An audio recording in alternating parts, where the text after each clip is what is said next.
राजस्थान में राहुल गांधी की नीतियां एक तरफ और डोटासरा की एक तरफ नजर आती है। डोटासरा यूं तो ऐसा कोई मौका नहीं छोड़ते जब भजनलाल सरकार पर बरसना हो, पर इस बार उनकी एक चूक का असर पूरे राजस्थान पर न हो जाए। देखिए, लोकसभा में नेता प्रतिपक्ष राहुल गांधी के संगठन सशक्तिकरण का जो विजन है, उसे राजस्थान में एक बड़ा झटका लगा है। 22 नवंबर 2025 को प्रदेश के 45 जिलों में अध्यक्षों की नियुक्ति तो कर दी गई, लेकिन 3 महीने बीत जाने के बाद भी जिला कार्यकारिणी का चेहरा अभी तक साफ नहीं हो पाया है। हालांकि हाईकमान ने महज 15 दिनों में कार्यकारिणी गठन करने का लक्ष्य दिया था, जिसकी समय सीमा तो कब की खत्म हो चुकी है। अब इस देरी में न केवल कार्यकर्ताओं के धैर्य की परीक्षा ले ली, बल्कि धरातल पर भी पार्टी के कामकाज को काफी सुस्त कर दिया। कैसे प्रदर्शन किया जाए, क्या प्लानिंग होनी चाहिए, सब कुछ सुस्ताता हुआ सा नजर आता है। अब किन वजहों से राजस्थान कांग्रेस का आलाकमान फैसला नहीं ले पा रहा, अगर इस पर गौर करें तो इस देरी की सबसे प्रमुख वजह है अखिल भारतीय कांग्रेस कमेटी द्वारा तय की गई संख्या, वो लिस्ट जो चुनौतियों के चक्कर में फंसी हुई है। नए नियमों के मुताबिक एक जिला कार्यकारिणी में अधिकतम 51 पदाधिकारी ही हो सकते हैं।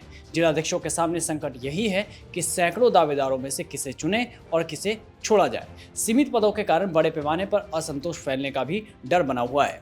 और दूसरा है राज्य में आगामी पंचायत और निकाय चुनाव की सुगबुगाहट, जिसने जिलाध्यक्षों के हाथ बांध दिए हैं। डर यह है कि यदि अभी कार्यकारिणी घोषित की गई तो पद ना पाने वाले कार्यकर्ता चुनाव के समय पर कहीं बगावत ना कर दे या फिर निष्क्रिय ना हो जाए।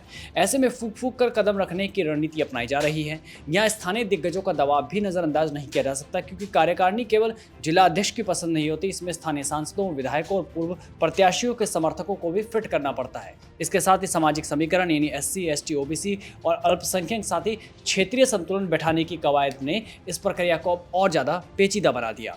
हालांकि कार्यकारिणी बनाना हमेशा आसान नहीं रहता, बहुत सारी पेचीदगियां हैं, बहुत सारे समीकरण देखने पड़ते हैं। पहली बात तो ये कि अखिल भारतीय कांग्रेस कमेटी ने जो 51 पदाधिकारी लगाने की बात की है, इससे जिलाध्यक्षों को सबसे ज्यादा परेशानी का सामना भी करना पड़ रहा है कि कार्यकारिणी में किसे लिया जाए और किसे नहीं। सबको साधने की जो चुनौती है वो अलग है और पंचायत चुनाव से पहले समीकरण बनाने की अलग। वहीं अब पार्टी सूत्रों का कहना है कि प्रक्रिया रुकी नहीं है, बल्कि स्कैनिंग मोड पे है। अब कब तक स्कैन होगी, ये भी एक बड़ा सवाल है, क्योंकि प्रदेश नेतृत्व को कई जिलों से प्रस्ताव मिल चुके हैं। हाईकमान ने स्पष्ट निर्देश दिए हैं कि कार्यकारिणी में सामाजिक न्याय की झलक दिखनी चाहिए। प्रदेश अध्यक्ष गोविंद सिंह डोटासरा इन प्रस्तावों की समीक्षा कर रहे हैं और माना जा रहा है कि हरी झंडी मिलते ही सूचियां जारी कर दी जाएगी।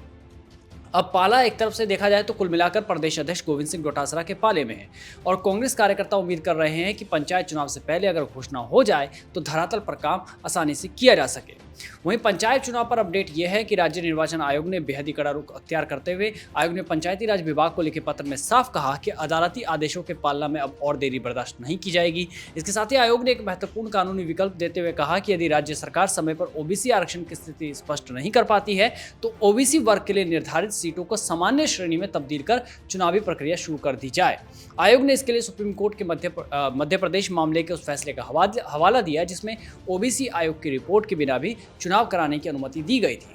आयोग ने सुप्रीम कोर्ट के सुरेश महाजन बनाम मध्य प्रदेश मामले का हवाला देते हुए कहा कि ऐसी स्थिति में OBC सीटों को सामान्य श्रेणी मानकर भी चुनाव कराए जा सकते हैं।